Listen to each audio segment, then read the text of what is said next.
Olá pessoal, eu sou o Christian e a gente vai estar nos próximos 4 módulos aí, né, discutindo a manutenção de frota, discutindo a gestão da manutenção de frota. Quando a gente pensa em gestão de manutenção de frota, o que a gente tem de interessante? O que a gente... Por onde começar, né? Essa é a grande pergunta que a gente tem. Bom, eu vou jogar algumas perguntas que elas serão respondidas durante todo esse módulo que a gente vai trabalhar. O que a gente deve saber para fazer a gestão de manutenção de frotas, né? Para gerenciar corretamente as frotas? Como é que a gente pode reduzir o impacto dos custos de manutenção na frota? Como calcular o impacto da manutenção sobre os consumíveis, né? Sobre pneus, sobre arla, sobre combustível. O que a gente vai trazer disso? Onde é que a gente vai achar esses pontos de equilíbrio entre manutenção e o consumo, né, efetivamente desses consumíveis aí?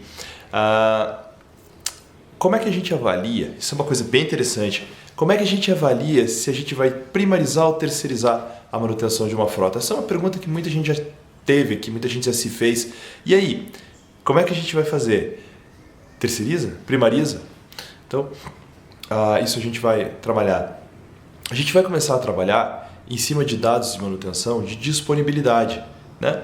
Então, quando a gente fala de disponibilidade, em primeiro lugar, a gente tem que criar alguns indicadores, e esses indicadores são os indicadores normais que a gente usa no nosso dia a dia aí da manutenção, já vem lá da manutenção industrial, o pessoal de mineração usou bastante e tal, que em primeiro lugar, saber qual é a disponibilidade mecânica do meu equipamento, né? Pessoal, transporte de segmento canavieiro, por exemplo, o pessoal usa bastante. Então, como é que é isso daí? Vamos lá.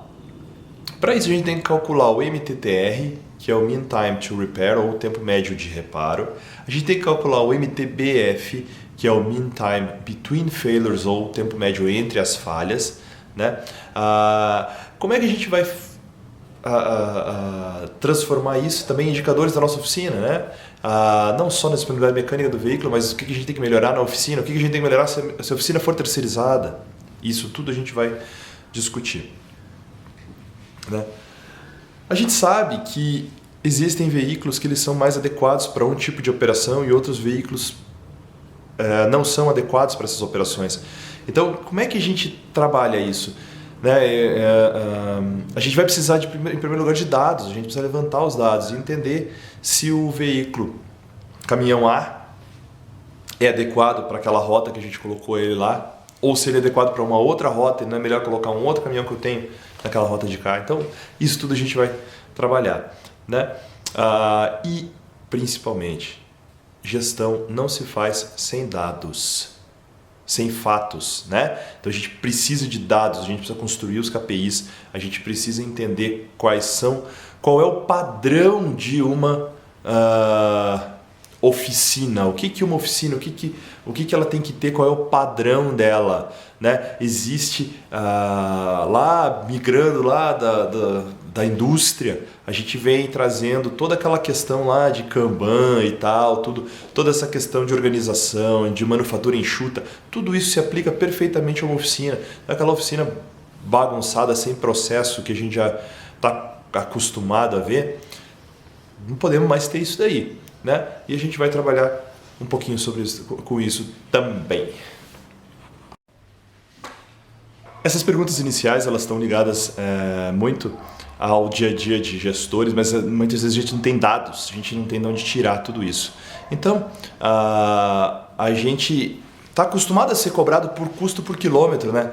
Mas e aí? Como é que a gente vai reduzir esse custo? A gente sabe que, de repente, um caminhão mais econômico e tal, mas isso parece muito ainda com poucos dados, né? A gente não tem tantos dados, a gente não tem números reais, muita coisa baseada em estimativa, baseada na nossa conversa que a gente teve com outro transportador e a gente acaba não conseguindo dimensionar a nossa frota corretamente, então muita coisa está ligada a isso. E eu acho que tendo dados não só a gestão da manutenção de frota vai ser bacana, vai melhorar muito, mas também a gente vai ver que todas as outras áreas que dependem desses mesmos dados vão conseguir fazer análises muito mais precisas, né? E isso tudo que a gente está falando não é algo que eu estou falando aqui de transportador brasileiro, da nossa realidade de Brasil e tal. Eu posso garantir para vocês, mundo afora, está todo mundo nessa de reduzir custo. O frete está caindo, os custos estão aumentando, nós temos que dar um jeito de reduzir. E a única maneira de reduzir custo, né, ou melhor, uma das maneiras melhores maneiras de se reduzir custo, nada mais é do que colocar, ter uma gestão eficiente, né? Porque, bom, o combustível é o mesmo preço para todo mundo, o pneu é o mesmo preço para todo mundo, o caminhão custa a mesma coisa para todo mundo, o motorista tem custo mais ou menos equalizado, então é isso que a gente tem que ver. Gestão, é gestão que vai conseguir fazer com que a gente tenha mais eficiência na manutenção e com isso a gente tem menor custo. Aí com menor custo a gente consegue competir melhor com esse preço de frete que a gente está vendo hoje em dia. Na aula 1 a gente vai falar basicamente sobre composição de cenários, sobre custos, né? E a gente vai falar muito sobre a tomada de dados, né? Vamos tomar dados, vamos montar cenário, vamos nos preocupar com custo, vamos falar um pouco sobre Arla, uma coisa importantíssima que a gente vai entrar um pouco tecnicamente nesse assunto, só para que vocês entendam um pouquinho da importância disso e como isso vai afetar o nosso custo, né? A gente tendo o caminhão usando a Arla correto, o caminhão correto para aquele trecho vai economizar a Arla ou não vai dar problema no catalisador, esse tipo de coisa, né? A ideia toda aqui é reduzir o número de parada não planejada, é a gente não ter caminhão parando na estrada, parando sem ser planejado, porque o caminhão parou para manutenção planejada, tá fácil, isso já é planejado, já era esperado que ele ia parar para fazer manutenção. Mas nem sempre vai ser desse jeito, né? Então, isso a gente vai explorar bastante nessa primeira aula.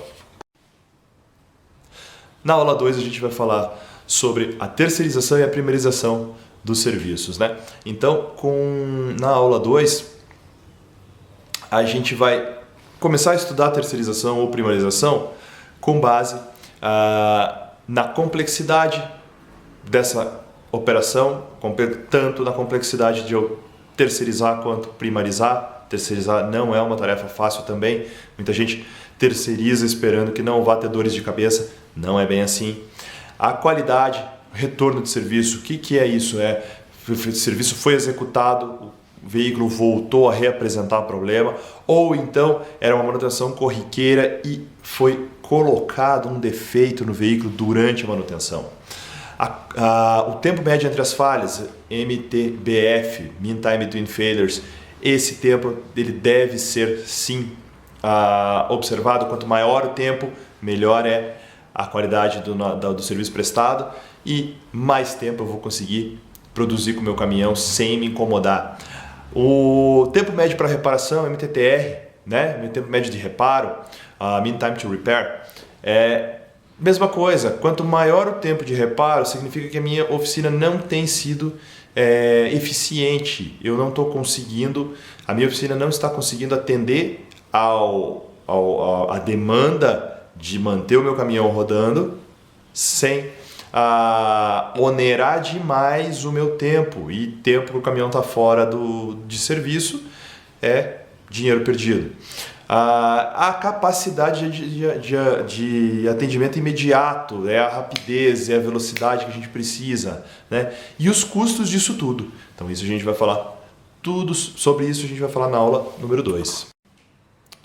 Na aula número 3 a gente vai falar de construção de KPIs, de indicadores para que a gente possa fazer a gestão, seja da nossa oficina própria, seja de uma oficina terceirizada, né? E aí, com isso, com esses KPIs, com esses indicadores bem redondinhos, é que a gente vai conseguir fazer análises constantes e contínuas para entender se eu vou terceirizar, se eu vou primarizar, quais os serviços que eu vou primarizar e quais os serviços que eu vou terceirizar.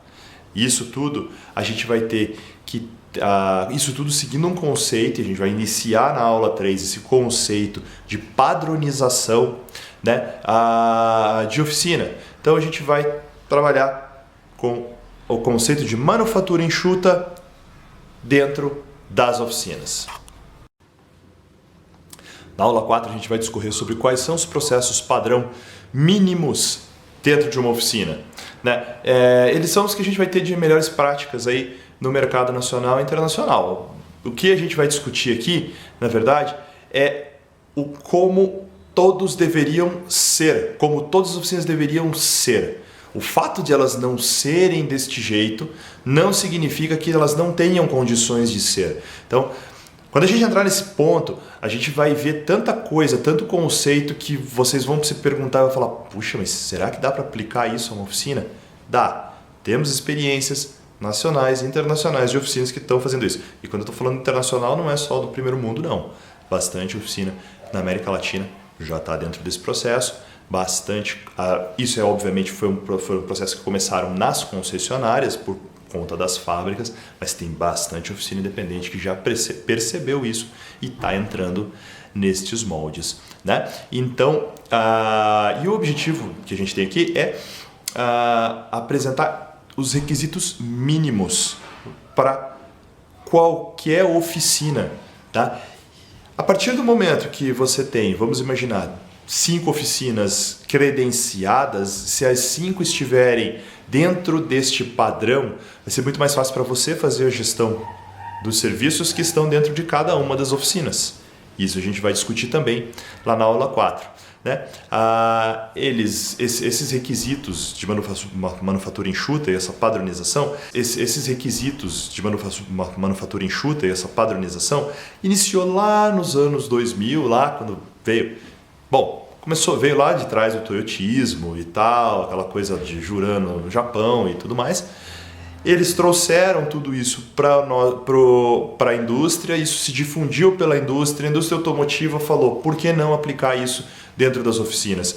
Isso veio, em primeiro lugar, para dentro das concessionárias, das oficinas de concessionárias, e depois isso foi para o mercado independente. Então, pessoal, o que a gente vai falar aqui é como todos deveriam ser.